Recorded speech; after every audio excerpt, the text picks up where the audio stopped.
Bien, bonjour à tous. Je vous propose que nous puissions démarrer notre webinaire de présentation de l'offre de services d'Enedis. Pardon. Je suis Dominique Concile, la directrice des programmes Action Cœur de Ville et Petites Villes de demain au sein de l'Agence nationale de la cohésion des territoires. Donc, c'est un webinaire qui est organisé aujourd'hui avec notre partenaire Enedis dans l'objectif de répondre à vos questions et de vous présenter tout ce que vous pouvez obtenir en travaillant avec notre partenaire Enedis. Je précise que nous avons signé une convention importante lors du Salon des maires qui s'est tenu en novembre dernier. C'est dans le cadre de cette convention que se décline ce webinaire.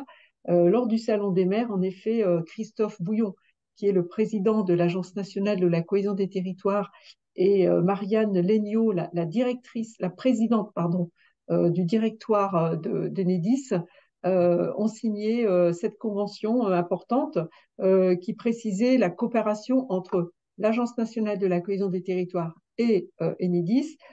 Trois thèmes majeurs avec cette convention, comment mieux accompagner les projets des collectivités, comment mettre en réseau et en relation les acteurs de la transition écologique dans les communes et sur les territoires, et comment partager les connaissances sur les dynamiques de territoire en matière de transition écologique. Donc, trois sujets majeurs qui sont pleinement inscrits dans cette convention qui a été signée à l'occasion du Salon des maires et le webinaire que nous vous proposons aujourd'hui. Donc, ouvert aux directeurs de projet, aux chefs de projet, aux élus, mais aussi aux services déconcentrés de l'État. Ce webinaire, il a vraiment vocation à vous présenter cette offre de services. Pourquoi? Il faut rappeler que les programmes Action Cœur de Ville et Petites Villes de demain, ce sont deux programmes importants de l'agence qui sont pleinement engagés dans la transition écologique. C'est une orientation aujourd'hui qui fait partie vraiment des priorités de l'État et de l'Agence nationale de la cohésion des territoires, puisque à chaque fois qu'on a des projets de territoire portés par les communes, dans le cadre de ces deux programmes, bien souvent, il est question d'isolation thermique des bâtiments, il est question de rénovation, il est question de densification et de services pour améliorer la consommation énergétique. Donc, c'est vraiment des axes importants sur les deux programmes Action Cœur de Ville et Petite Ville de demain. Rappelez que peut-être aussi que depuis 3 ans, le programme Petite Ville de demain a montré qu'il était sur une dynamique complètement vertueuse, puisque on est à plus de 1,46 milliard d'euros qui ont été engagés dans le cadre de ce programme, plus de 70% des conventions cadres signées. J'en profite pour remercier les chefs de projet Petite Ville de demain pour leur engagement dans le cadre de ce programme. Sur Action Cœur de Ville, c'est 244 villes désormais. On est à la phase ACV2 et avec une dynamique aussi tout à fait importante, puisque sur les 10 milliards prévus du programme, c'est plus de 6 milliards d'euros qui ont été désormais engagés. Et je le répète, deux programmes où la transition écologique, la transition énergétique sont vraiment au cœur même de ces deux programmes.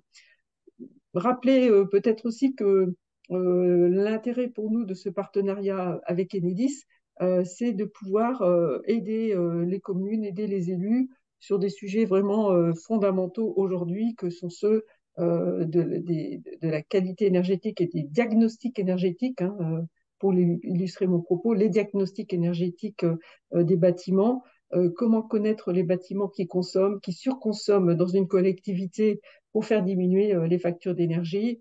Grâce aux data qui sont réunies par Enedis, c'est vraiment des sujets importants sur lesquels vous pouvez obtenir un accompagnement par les équipes d'Enedis.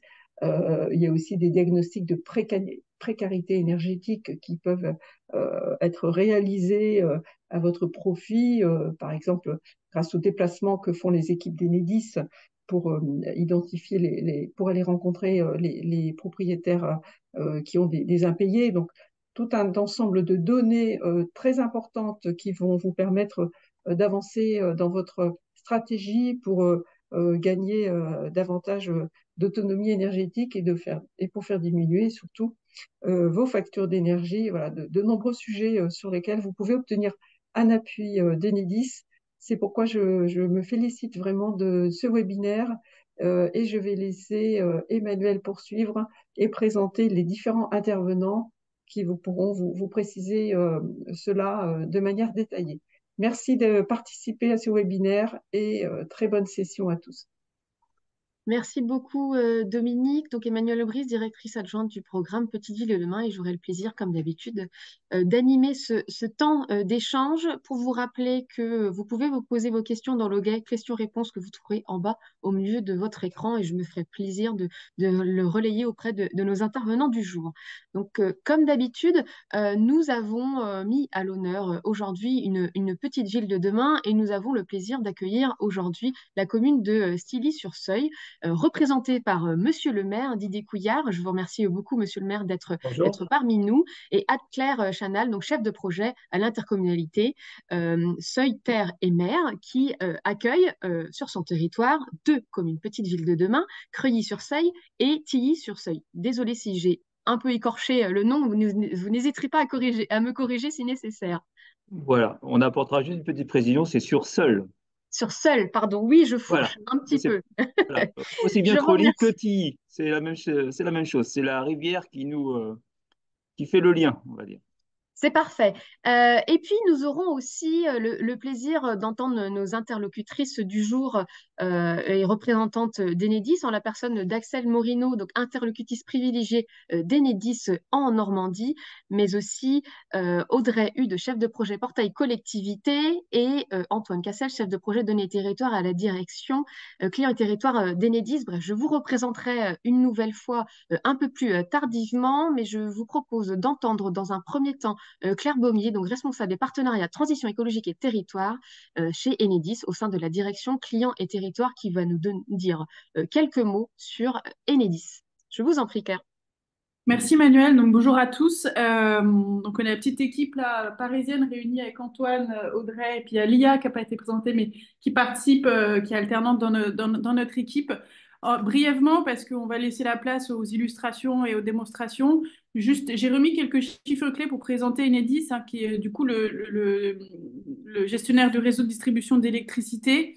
Si vous pouvez passer les slides, voilà, on a, nous, une action très concrète dans les territoires au plus près de vous pour accélérer la transition écologique des collectivités locales en premier lieu et des acteurs de la transition énergétique dans les territoires, que ce soit sur les thématiques de sobriété énergétique, de développement de la mobilité électrique, d'accélération des énergies renouvelables et de lutte contre la précarité énergétique. Et tout ça, on le sent de manière très concrète dans l'accompagnement qu'on peut déployer auprès notamment des collectivités qui font partie des programmes Action Cœur de Ville et Petites Villes de demain. Donc, comme l'a tout à fait bien exposé Dominique en introduction, on a eu le plaisir de formaliser qu'on peut déjà faire dans cette nouvelle convention de partenariat cadre qui dure donc 3 ans. On va essayer de renforcer nos partages d'expertise entre différents réseaux qui peuvent exister chez vous, les chargés de mission territoriaux, qui nous s'appellent les ingénieurs territoriaux, et puis toujours être dans le concret. Et donc là, c'est l'objet de ce webinaire, c'est de vous présenter le portail collectivité locale, donc qui est un service, un portail gratuit, un portail qui est en clé gratuit, hein, parce que nous sommes un service public et qui, dans différents services qu'il propose, propose un service qui est dédié aux données, à l'exposition des données de consommation et de production. Et donc, c'est ce qui vous sera présenté plus en détail pendant ce webinaire. Merci beaucoup, Claire. Peut-être un dernier slide à commenter? Non, je laisse la place vraiment Ça aux marche. illustrations. Vous Eh ben, aurez je vous propose, Monsieur le maire, si vous le voulez bien, d'évoquer un peu l'action et votre collaboration avec Ennis dans votre commune, comment cela a fonctionné et ce que cela a pu apporter localement. Bien que pour nous, cet accompagnement est très bénéfique, hein, aussi bien de la qualité de l'écoute que l'on a avec notre interlocutrice privilégiée qui est présent à côté de moi aujourd'hui, et également donc l'accompagnement avec notre chef de projet où il y a vraiment une osmose qui s'est créée entre les trois parties, hein, pour vraiment avancer dans le sens de l'amélioration effectivement de nos installations et aussi au regard de l'ensemble de nos projets, voilà, on a vraiment un rôle, enfin, Enedis a vraiment un rôle d'écoute par rapport à toutes nos sollicitations, aussi bien en termes d'information comment dire, de choses à mettre en place pour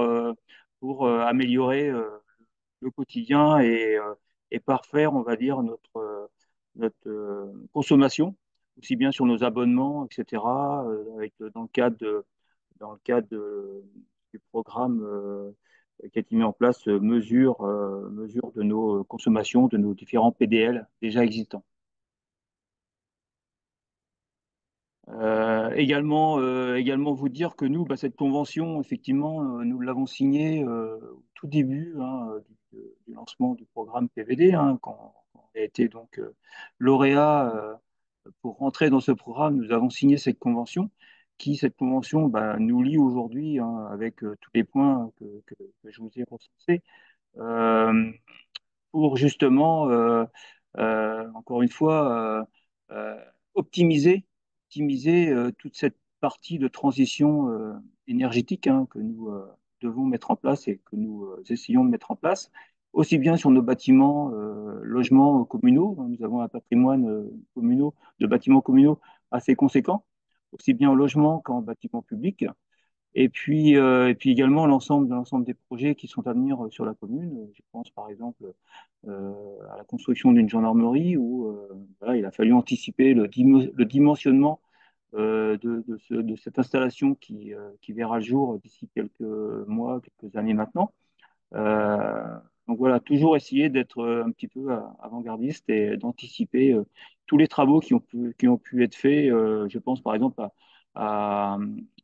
enfin, cette gendarmerie justement dont je viens de parler, qui est à proximité d'une zone artisanale et cette zone artisanale donc va s'amplifier dans les mois qui viennent.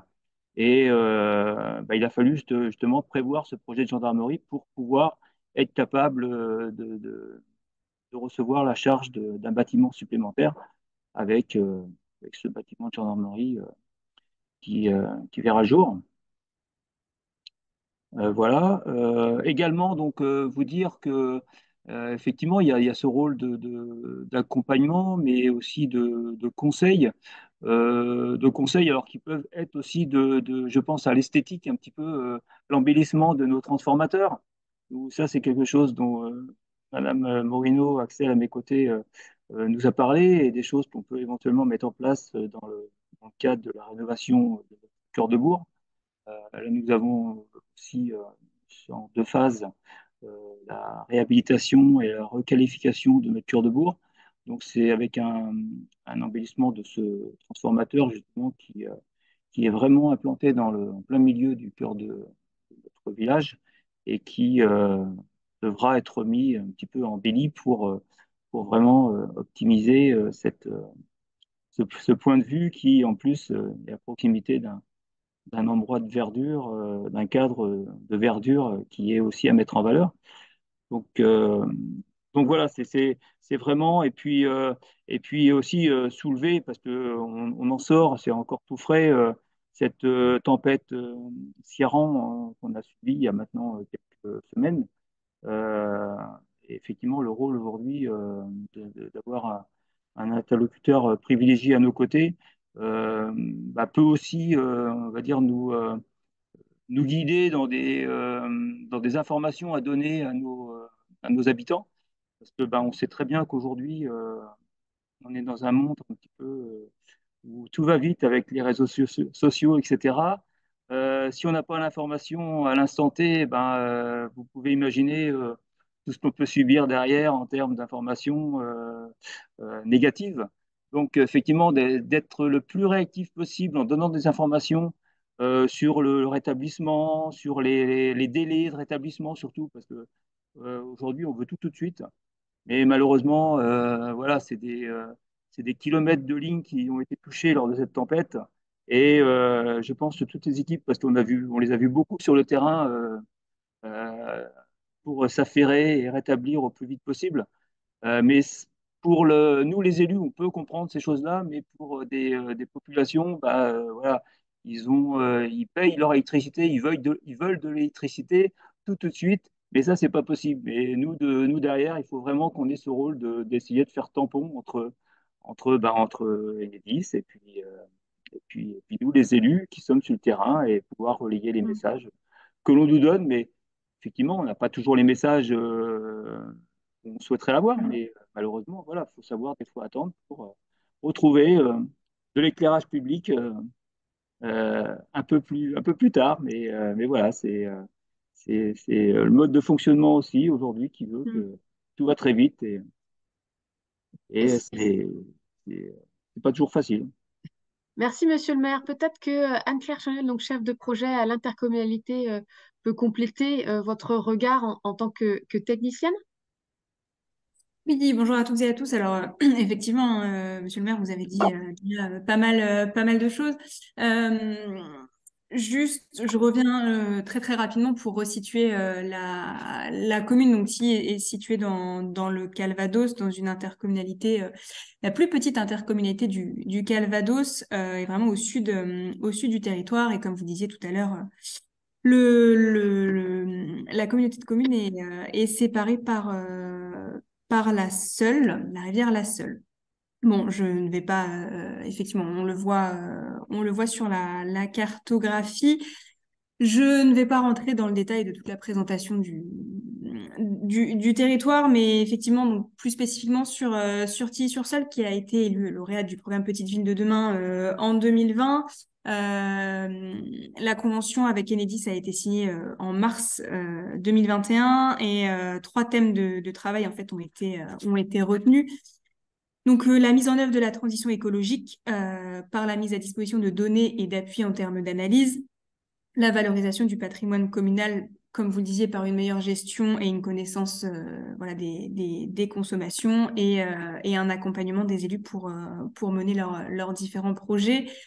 Et donc, c'est dans le cadre de cette convention que nous avons eu et nous avons toujours plusieurs échanges avec Axel, puisque pour être plus concret, Axel nous a fourni la liste des consommations, par exemple, par point de livraison. Et je pense que c'est quelque chose d'assez parlant pour tout le monde, puisque ça permet à la collectivité vraiment de voir si le contrat qui est mis en place est adapté à la consommation énergétique du bâtiment et de l'ajuster ou non en fonction de l'usage et donc permettre éventuellement de réduire le contrat et donc la consommation énergétique. Voilà, en parlant des projets, Didier, vous avez parlé de la gendarmerie, du Cœur de Bourg. Je pense effectivement aussi à la création du pôle de santé libéral et ambulatoire. Donc forcément, il a fallu ajuster et renforcer les postes pour pouvoir s'adapter à ces nouveaux usages. Et la commune avait également sur son territoire les anciens locaux des finances publiques qui ont très récemment été transformés en cabinet de kiné. Donc voilà, tout ça pour dire qu'il nous faut s'adapter au projet et aux besoins pour répondre au mieux. On travaille également avec Enedis par la mise en place de solutions de mobilité innovantes, puisqu'on a par exemple sur la commune des bornes de recharge pour véhicules, enfin pour voitures et pour vélos électriques. Donc voilà, on s'inscrit dans le cadre de la transition énergétique et écologique à la fois. Et ce que je peux vous rajouter ici, Enedis nous a fourni un rapport qu'on appelle Géodip, pardon, qui est un outil de lutte contre la précarité énergétique, puisque en fonction des résultats de cette étude où on retrouve beaucoup c'est un croisement de données, hein, effectivement, donc la consommation des ménages par type de chauffage, par exemple, si c'est gaz, fuel, etc. Et je pense que ça permet vraiment d'orienter les actions de la commune et de les prioriser pour limiter les conséquences de cette précarité. Et je terminerai enfin par Axel, vous me compléterez justement puisque ça fera le lien avec vous. Il y a des permanences qui ont été mises en place sur certains territoires. Donc à l'échelle de Seul Terre et Mer, c'est à l'étude. Mais effectivement, pour expliquer à la population, aux habitants, le fonctionnement du compteur Linky, puisque c'est encore flou pour certains, et les actions possibles pour optimiser ce compteur et donc limiter les factures. Oui, quelque chose de très opérationnel et qui touche de très près à la fois aux capacités, enfin à la qualité de vie des habitants et à leur capacité aussi à maîtriser les factures et leur budget. Absolument. Donc voilà. Merci beaucoup. Anne-Claire, je crois que ça fait le lien où la transition est toute faite avec votre intervention. C'est vous, Axel, qui prenez la suite? Rapidement, bonjour à tous et à tous. Rapidement, puisqu'il y a beaucoup de choses qui ont été dites, et c'est vrai que ce travail de collaboration que Kennedy mène avec la commune de Tilly-sur-Seul, mais aussi de Cruly-sur-Seul, c'est vraiment un travail de collaboration et on travaille par étapes. C'est-à-dire qu'on a commencé par la signature de la Convention Petite Ville de demain, qui reste une convention chapeau. Ça permet d'avoir un cadre et ensuite on adapte notre accompagnement en fonction des projets de la collectivité et puis des échanges qu'on peut avoir avec les différents interlocuteurs. Donc c'est vrai qu'on a dans un premier temps priorisé nos actions sur tout ce qui est maîtrise de l'énergie. Didier Couillard et Anne-Claire l'ont évoqué. Ensuite, bien évidemment, on a mis en place l'espace mesures et services. Ça nécessite un vrai accompagnement parce que c'est un outil très pratique, mais qui nécessite un accompagnement, une mise en main assez affinée. Donc, on le fait par étapes pour pas aller trop vite et éviter des incompréhensions. Donc, on est en cours de, voilà, tout doucement, on se rencontre régulièrement parce qu'on prend plaisir à travailler ensemble pour pouvoir utiliser l'espace. Et puis, moi, mon objectif, c'est de rendre complètement autonome mes interlocuteurs sur cet espace et qu'ils n'aient plus finalement besoin de leur interlocuteur privilégié. Il y a d'autres aspects, vous l'avez évoqué, c'est la précarité énergétique. Et je terminerai dessus parce que Claire en a dit déjà beaucoup. C'est l'accompagnement que mène Enedis sur la précarité énergétique et notamment l'accompagnement qu'on peut faire à travers les permanences pour démystifier l'utilisation du compteur Linky et avoir un impact positif sur les factures. Je pense que j'ai tout dit, hein, on travaille tous les trois ensemble depuis longtemps, donc c'est assez complet. Ça se sent. Merci beaucoup, Axel. Je vous propose d'entendre nos intervenants d'Enedis qui compléteront ces propos et qui permettront de présenter dans toute sa largesse l'offre de services d'Enedis. Donc, je vous propose d'entendre Antoine Castel, donc chef de projet Données Territoire, et puis Audrey Hude, chef de projet Portail Collectivité, justement. Je vous laisse la main. Bonjour à tous et merci pour ces témoignages parce qu'on sent vraiment que vous êtes imprégnés des solutions qu'Enedis à développer et ça fait ça fait vraiment plaisir de voir qu'on n'a pas travaillé pour rien. Donc, moi, je vais vous parler, j'espère que vous voyez l'écran qu'on projette, du portail client collectivité. Est-ce que vous voyez? Est-ce que vous voyez bien? Oui, très bien, pardon. J'ai répondu micro fermé. Tout va bien. C'est parfait. Donc là, je vous présente le portail client collectivité d'Enedis, qui est accessible donc à toutes les collectivités locales qui en font la demande. On a plus de 18 000 collectivités qui ont accès, qui ont créé leur compte sur le portail collectivité. Sur le portail collectivité, on est sur un portail serviciel qui a pour but de vous mettre à disposition tous les services qu'Enedis propose pour ces collectivités. Donc, en un seul clin d'œil, sur la page d'accueil, vous pouvez voir les travaux qui sont en cours sur votre territoire, les coupures de courant qui peuvent avoir lieu sur votre territoire aussi. Vous avez un bandeau au milieu. Vous avez accès à un service pour voir la capacité des câbles, c'est-à-dire la capacité encore disponible pour aller plus vite pour faire du raccordement. Le simulateur de raccordement qui vous permet d'accéder à un devis, une simulation de devis pour préparer un raccordement. Et enfin, ce qui nous intéresse le plus, l'espace mesure et service, donc qui est accessible via ce bouton. Sur votre portail collectivité, sur la page d'accueil, je vais aller très vite, vous avez encore accès à deux choses. Votre interlocuteur privilégié, chez Enedis, c'est vraiment une démarche qui est importante pour nous, c'est de permettre à l'ensemble des collectivités d'accéder à un numéro de téléphone à quelqu'un, et donc vous avez son nom, son numéro de téléphone qui est disponible sur votre portail. Et vous avez aussi des actualités que je vous engage à lire le plus régulièrement possible. Vos données énergétiques sur le portail collectivité, elles sont accessibles sur le menu Mes données énergétiques. Ça tombe bien. Puis vous cliquez sur Accéder à mes comptes. Là, vous allez avoir une page qui est réservée. Non. Ça, c'est déconnecté. Ouais, ça c'est déconnecté. Mais c'est pas grave, c'est l'effet démo. Qui est réservé aux clients qui sont, oui, pardon, qui sont réservés aux clients qui sont administrateurs des services de données. Puis ensuite, vous pouvez accéder à la liste de vos compteurs. C'était ça que je voulais vous montrer. Vous avez l'ensemble de vos compteurs, les adresses de vos compteurs qui sont connus d'Enedis. Et ensuite, ce qu'on voulait vous présenter juste après, c'était l'espace mesure et service. Et je passe la main à Audrey qui va faire une démonstration de ce pas. Bonjour à tous. Donc là, je vais vous présenter l'espace mesure et service. On est sur le territoire de la commune de Mulhouse qui nous a autorisé à réaliser des démonstrations sur son espace mesure et service.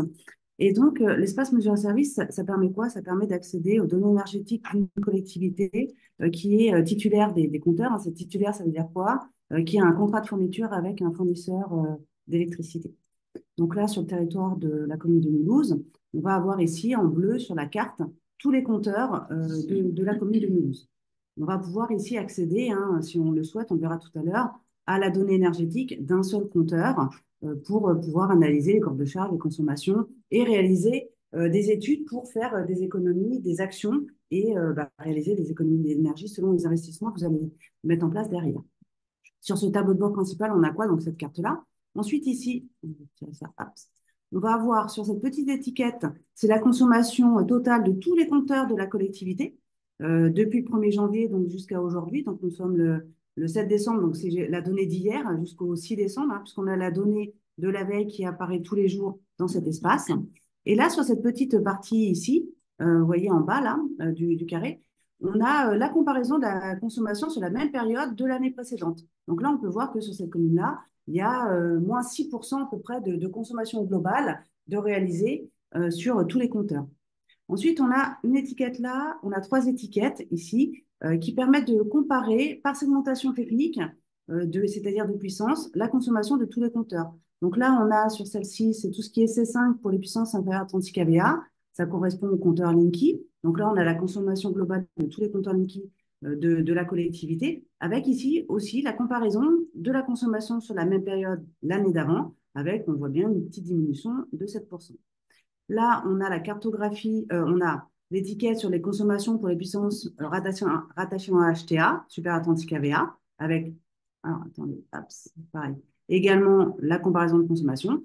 Et là, sur la partie gauche, ce sont les compteurs de puissance supérieure à 36 kVA en basse tension, avec également cette consommation globale.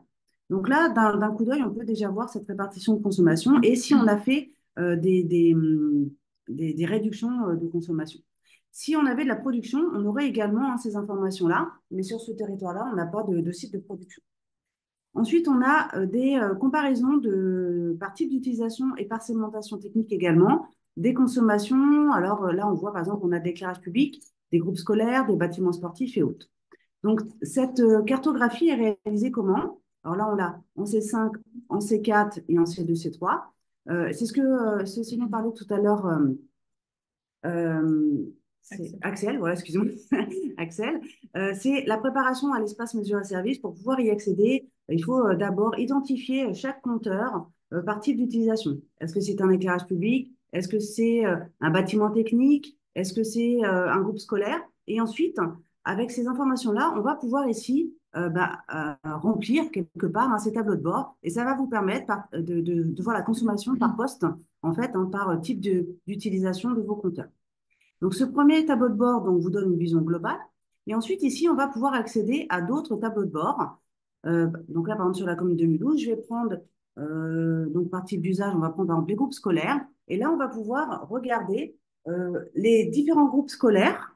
Alors, avec ici, vous voyez, on a les noms des écoles renseignées par le client, l'école Drouot, l'école Pierre ou l'école Cochelin, ainsi de suite. Et on va avoir des comparaisons de consommation de l'école qui consomme le plus à l'école qui consomme le moins. Donc là, on est sur l'année 2022, l'année précédente. Et là, c'est la comparaison de ces mêmes sites sur l'année en cours.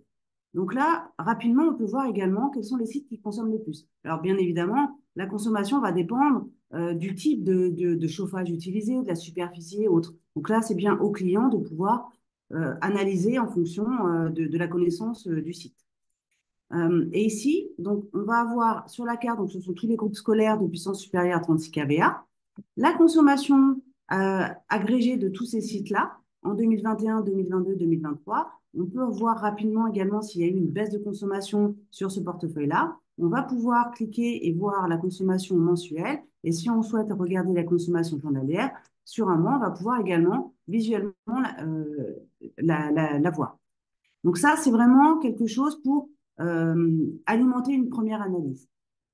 Ensuite, si on veut analyser une consommation d'un bâtiment, on va aller cliquer sur la petite étiquette et on va aller regarder l'école de Rouault pour regarder la consommation sur une profondeur de courbe de charge de 24 mois maximum, en historique. Et sur la consommation journalière, on va aller sur une profondeur d'historique de 36 mois. Donc là, on a la consommation journalière sur le premier graphique avec une petite réglette ici que l'on va pouvoir bouger pour pouvoir analyser sur des journées particulières sur la courbe de charge.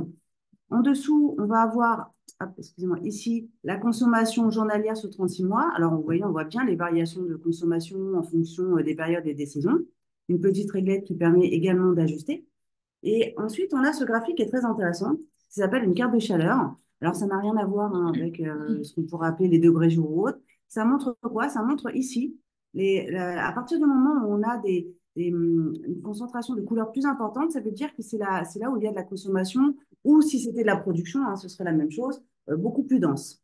Donc, sur cette carte-là, on voit quoi? On a les informations sur la semaine passée, la semaine en cours. Sur le côté ici gauche, on a les jours de la semaine.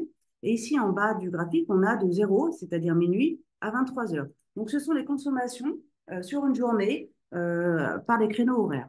Donc là, on est typiquement sur une école. Ce qu'on peut constater, c'est quoi? C'est que la consommation est à peu près, commence à peu près vers 7 heures du matin et se termine à peu près vers 18 heures. Que le mercredi, le samedi et le dimanche, ici, sur les zones beaucoup plus claires, il y a très peu de consommation, puisqu'il y a une consommation, on va dire, de base par rapport à certains appareils qui sont alimentés, mais on s'aperçoit qu'on a beaucoup moins de consommation que les autres jours. Donc là, si on veut regarder et suivre régulièrement, si on constate par exemple que sur les mercredis, on a des consommations importantes, bah, il y a peut-être quelque chose à faire, peut-être un rappel à faire au niveau des personnes qui utilisent le bâtiment scolaire, et idem sur les périodes de samedi et dimanche, ou si ce sont des consommations en dehors, c'est-à-dire vers 22h, 23h ou minuit, pareil, il y a peut-être des actions à faire en termes de rappel sur l'utilisation. Donc ça, c'est quelque chose qui est vraiment très, très visuel en termes d'analyse. Et cela peut être complété par, vous voyez ici, on a un nouveau module d'alerte qui permet en fait de programmer des alertes, c'est-à-dire que le client va pouvoir définir des seuils de consommation pour être alerté lorsqu'il y a une consommation qui dépasse le seuil défini. Donc par exemple, pour mon école, si je souhaite recevoir des alertes sur les journées des mercredis, parce que je ne devrais pas dépasser, on va dire au plus, là on voit 8,33 kW, si je passe à 9 par exemple, je pourrais recevoir un mail d'alerte qui me dirait, ben voilà, ce mercredi-là, j'ai eu une consommation qui était au-dessus de la normale, en fait, la moyenne normale d'un mercredi. Et comme ça, après, vous pouvez réagir assez rapidement pour faire des actions auprès des utilisateurs. Donc là, on est sur des bâtiments, mais on a également des alertes sur l'éclairage public. Donc, si vous êtes gestionnaire des éclairages publics sur votre territoire, on a mis en place donc, des alertes sur les éclairages publics, avec ici un tableau de bord de suivi des alertes.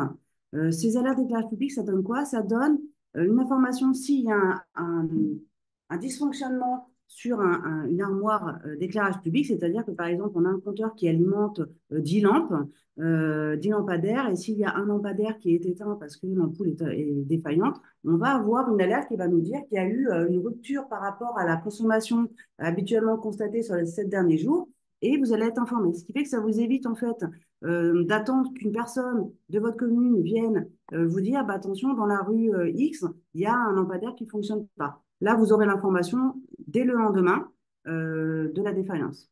Vous pouvez aussi avoir des vols d'énergie, hein, parfois sur des lampadaires, ben, vous aurez également l'information. Et donc, ça vous permet d'agir plus rapidement sur des dysfonctionnements. Et donc là, sur le suivi des alertes, vous voyez sur cette carte-là, on va avoir donc, des points en alerte puisqu'il y a eu des alertes déclenchées. En dessous, on va avoir sur tous les éclairages publics là, sur la commune de Mulhouse, c'est-à-dire du compteur qui a généré le plus d'alertes depuis le début d'activation des alertes à celui qui en a généré le moins. Et là, on va avoir tout l'historique de toutes les alertes émises sur une période. Et là, si on va analyser, regarder une alerte qui a été émise, par exemple, on accède toujours au tableau de bord des alertes. Ensuite, on a fait un pilote avec la commune de Mulhouse et Nantes Métropole et on a mis en place un nouveau tableau de bord ici, suivi des alertes, qui va permettre en fait d'avoir une vision beaucoup plus fine sur 15 jours pour voir en fait les dysfonctionnements et analyser les alertes. Là, typiquement, qu'est-ce qu'on voit? On voit ici que sur la journée du 6 décembre, on a une consommation qui a augmenté, vous voyez, sur la période là, du matin. Vous voyez, hop, c'est allumé jusqu'à 13 heures. Voilà. Donc, est-ce que c'est normal? Est-ce que c'est pas normal? Après, ça, c'est le client qui sait s'il a fait des modifications d'éclairage, peut-être que d'autres des éclairages alors peut-être pas de Noël, mais autre chose a été branché dessus. On le voit tout de suite ici aussi sur la consommation. Ça, c'est la puissance maximale atteinte qui a largement dépassé les seuils habituels. Et là, on voit également aussi que la consommation, elle a largement, elle a augmenté par rapport au jour précédent. Donc là, tout de suite, on envoie une information au client qui peut après agir si c'est nécessaire d'agir sur le terrain. Et on a également toujours donc, cette fameuse carte de chaleur. Vous voyez, on voit que l'éclairage public, il a fonctionné jusqu'à 15 heures. Voilà, donc normal, pas normal, ça, nous, on n'est pas en capacité de dire. C'est bien au client d'analyser si c'est normal ou pas. Et donc, sur cet espace mesure et service, donc, on a vu des tableaux de bord qui permettent de voir visuellement, rapidement, des informations. Et là, on a ce qu'on appelle un onglet rapport qui permet ici de réaliser des extractions sur des fichiers Excel de données brutes. Alors là, c'est de la donnée brute, c'est vraiment pour des personnes qui veulent aller analyser encore plus en profondeur certaines données énergétiques. Alors, ce n'est pas forcément très, très beau, hein, ça reste du fichier Excel, mais on s'adresse à différentes typologies de personnes qui ont utilisé l'espace mesure et service. Et là, donc, pour des personnes qui connaissent bien, qui vont pouvoir aller trifouiller la donnée et sortir des choses intéressantes aussi pour faire réaliser des actions. Après, le principal quand même de l'usage de cet espace mesure et service, ça reste ici les tableaux de bord pour pouvoir analyser et voir rapidement certaines informations. Voilà. Merci beaucoup. Oui, Claire? Est-ce que vous avez des questions? J'ai l'impression qu'il n'y a pas de questions, donc les choses semblent être très claires. Je note qu'on peut vraiment ajuster notre regard en fonction de l'échelle que l'on souhaite observer et qu'on peut quasiment, si on peut, je ne sais pas si on peut le résumer comme ça, mais aller jusqu'au suivi à l'ampoule pratiquement. Peut-être pas, j'ai un peu grossi le trait, mais en tout cas, ça peut être une approche vraiment fine. Monsieur le maire ou Anne-Claire, est-ce que vous voulez réagir ou compléter la façon dont vous avez pu utiliser cet outil ou que vous souhaitez encore utiliser cet outil? Alors, moi, je peux apporter effectivement un petit commentaire. Donc, nous, on est aux prémices justement de cette mise en place de l'espace mesure et service. Voilà, on n'est pas encore au stade de vraiment ce qui nous a été présenté là ce jour, mais je ne doute pas qu'on va y arriver très prochainement dans le temps avec Axel pour être vraiment au point et opérationnel en autonomie sur l'outil. Peut-être, merci beaucoup, Monsieur le maire, pour ce partage, en tout cas, du vécu que vous avez aujourd'hui de l'espace mesure et service et du portail collectivité et de l'accompagnement que fait Axel auprès de vous. Peut-être juste pour vous donner un ordre d'idée, en fait, le portail, il a été lancé en septembre 2022 avec cette brique donnée là que vous avez vue qui s'appelle l'espace mesure et service et puis qui du coup a d'autres typologies de services comme vous présentez Antoine autour des coupures, les travaux, la cartographie des capacités du réseau. Et en l'espace d'un an, on est passé, je veux dire zéro, mais ça peut être une centaine de collectivités qui avaient l'ancien portail, à aujourd'hui plus de 24 000 comptes. On a les chiffres sur le slide, Emmanuel, chez Julie, pour avoir le chiffre exact. Et l'espace mesure et service, aujourd'hui, il y en a plus de 6000 qui sont ouverts.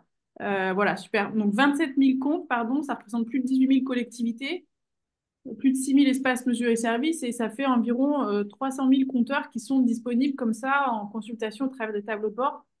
Alors, on les met ces chiffres parce qu'en fait, c'est quand même très parlant. C'est-à-dire qu'on arrive à plus de 50% des collectivités qui ont accès en fait au portail collectivité, ce qui est en un an enfin, une croissance assez exponentielle pour un service que je rappelle est gratuit, enfin non facturé à la collectivité, et donc preuve bah, qui séduit en tout cas.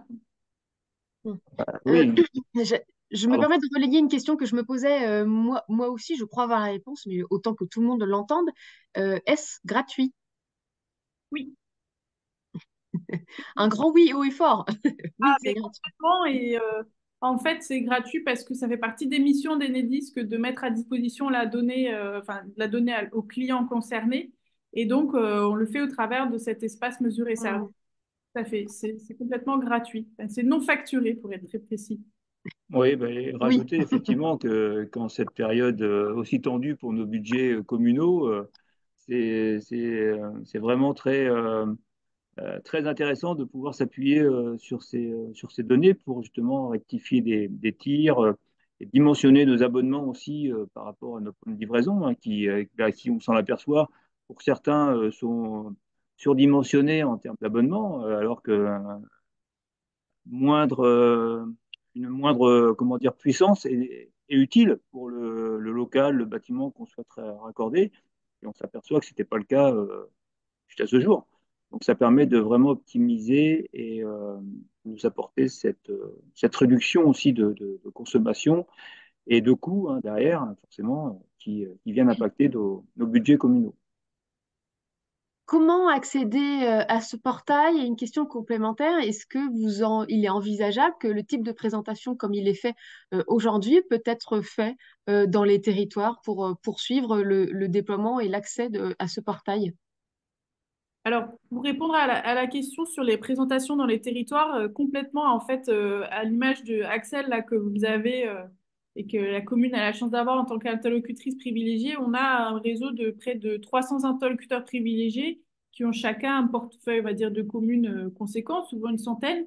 Et donc, c'est vraiment dans leur mission, leur rôle, que de vous présenter ce portail, de vous aider à l'ouverture de l'espace mesuré service. C'est vraiment leur cœur de métier, on va dire. Donc ça, Ça veut... c'est Oui, pardon, ça veut dire quoi? Ça veut dire par rapport au portail qu'on a vu tout à l'heure, on s'inscrit, on se logue et selon où on est, apparaît effectivement l'interlocuteur qui était visible tout à l'heure? C'est ça?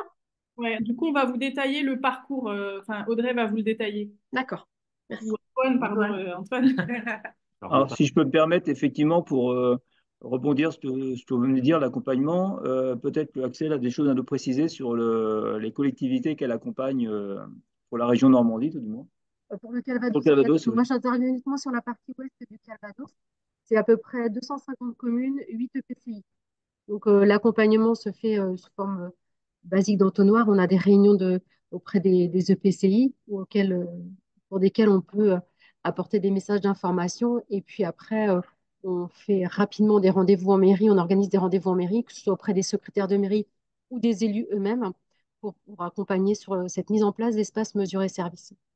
Mais du coup, merci Axel. En complément, si dans le panel là, personnes qui assistent, vous ne connaissez pas ou pas encore votre interlocuteur Enedis, justement, c'est l'objet de notre partenariat, c'est aussi d'assurer cette mise en relation. Mm. Après ce webinaire, il ne faut vraiment pas hésiter.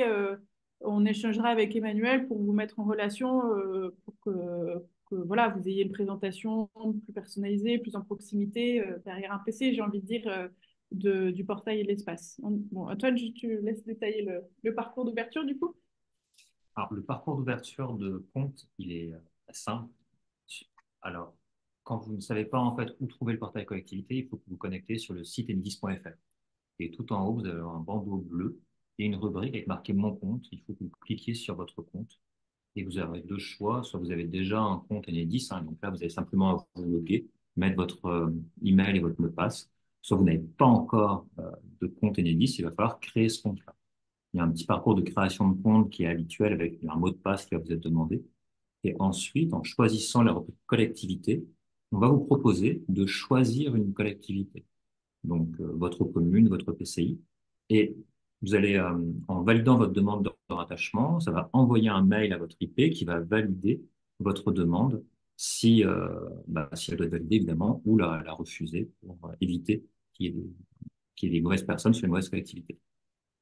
Et une fois que ce mail est validé, vous avez accès à votre espace, à votre portail client collectivité. Pour avoir accès à l'espace mesure et service, il y a un deuxième travail à faire avec votre IP pour qualifier vos compteurs et faire en sorte d'avoir les tableaux de bord que Audrey vous a présentés, qui nécessitent de travailler sur les types d'utilisation et les noms qui sont donnés à vos compteurs. Sinon, vous n'arriverez pas, on n'arrivera pas à faire un travail de bonne qualité qui ne permettra pas d'ensuite enclencher des actions de sobriété, des actions d'optimisation énergétique sur votre patrimoine. Et j'en profite, si vous avez d'autres outils auxquels vous voulez ajouter des données, vos données, les données de vos compteurs, on a aussi des API qui existent sur le portail collectivité et qui vous permettent aussi d'envoyer ces données énergétiques directement sur vos outils à vous. D'accord, merci beaucoup. Je crois qu'on a abordé le sujet. Toutes les données, il me semble que l'on a vues à l'écran, on peut les exporter d'une manière ou d'une autre en Excel. C'est bien ce que vous avez dit, madame. Oui, tout à fait. Il y a toutes les données énergétiques, on peut soit, ce que je ne vous ai pas dit là dans la partie rapport avec les fichiers bruts de la donnée énergétique, on peut se les programmer, c'est-à-dire qu'on peut se dire, je voudrais recevoir la consommation de tel bâtiment ou de tous mes éclairages publics, par exemple, donc toutes les semaines, une fois par mois ou une fois par an. Et automatiquement, le système, selon la période que l'on aura programmée dans la demande, enverra un mail et chargera les données sur l'espace mesure service. Donc c'est, on va dire, ajustable un petit peu en fonction de la demande qui est exprimée. Les choses peuvent être paramétrées pour que ce soit le plus adapté à la façon dont les données pourraient être exploitées. C'est Ok. ça, exactement. Et même pour aller plus loin, quand on a un petit peu navigué dans cet espace, pour les personnes qui le souhaitent, elles peuvent créer leur propre tableau de bord, leur propre graphique. Et Hmm. il y a une notice qui est mise à disposition qui explique comment le faire. Il y a 6 vidéos tutoriels qui expliquent pas mal de choses sur la création des tableaux de bord, des rapports, sur les alertes. Voilà. Donc, il y a des modes op, des tutoriels plus des modes opératoires. Voilà, les tutoriels, vous les retrouvez dans le lien là, qui a été mis dans le chat, le lien vers la playlist portail de la chaîne YouTube Enedis, où en fait vous retrouvez à la fois des témoignages de collectivités, n'importe quelle taille. Vous allez avoir il y a d'ailleurs, je pense il y a une commune qui doit être cœur de ville, Austricourt de mémoire, et vous avez de plus grosses collectivités, mais qui font le récit, comme vous l'avez fait, monsieur le maire, de la manière dont elles utilisent le portail et l'espace mesure et service. Et vous avez également ces tutoriels qu'évoquait Audrey, très bien faits, en mode pas à pas, qui permettent de se poser sur des fonctionnalités et de s'imprégner vraiment de l'espace mesure et service. Très clair, merci beaucoup. Est-ce que Monsieur le maire ou Anne-Claire, vous souhaitez apporter une précision ou une dernière réaction avant de clore ce webinaire? Bien, écoutez, pour ma part, je pense qu'on a bien balayé cet aspect d'accompagnement. Non, voilà, on peut que se féliciter, nous les élus, d'avoir des outils comme ça pour justement améliorer et aller attendre vers une réduction de nos consommations et d'optimiser tout du moins toute cette partie énergétique, et puis l'accompagnement à proprement dit dans sa globalité et je pense vraiment, vraiment optimal. Je dis toujours, des fois, c'est plus facile d'avoir des prestataires comme Enedis que d'autres opérateurs, je ne vais pas les citer, mais c'est des fois plus compliqué, où on n'a pas d'interlocuteur.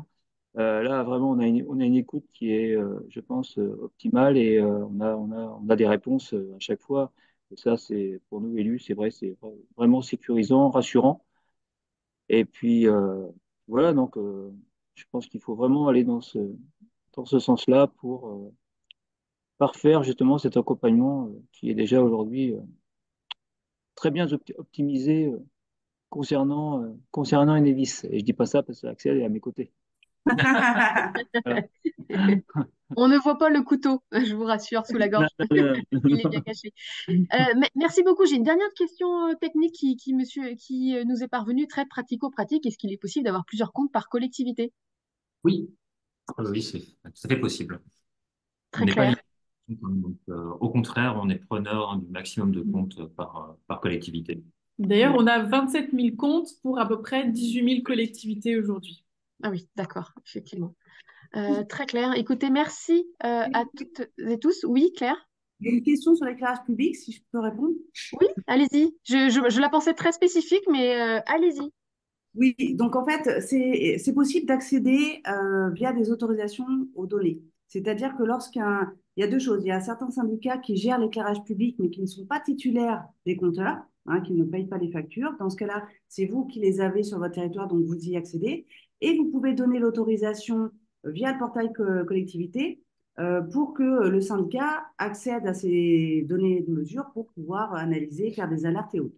Et l'inverse peut se faire également, c'est-à-dire que si vous-même, vous n'êtes pas titulaire des contrats d'éclairage public, mais que c'est le syndicat peut vous donner l'autorisation, et dans ce cas-là, vous verrez vos compteurs d'éclairage public sur votre propre espace mesure et service.